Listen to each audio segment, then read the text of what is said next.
These past few days, maraming netizens ang nagko-comment tungkol sa pagkapanalo na Best Actress ni Miss Crystal Go during the MMFF awardings. Ito yun. And the award for the Best Actress in a Leading Role goes to... I'm perfect, Crystal Go!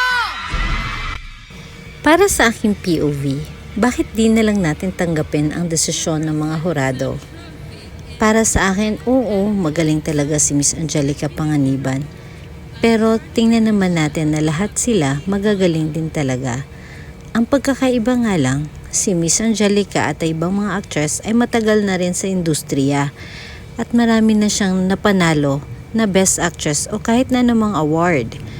Bakit hindi na lang natin hayaan na maranasan naman ng iba? And beside, nakitaan rin naman siguro ng mga hurado ang maayos at kagalingan ni Miss Crystal Go.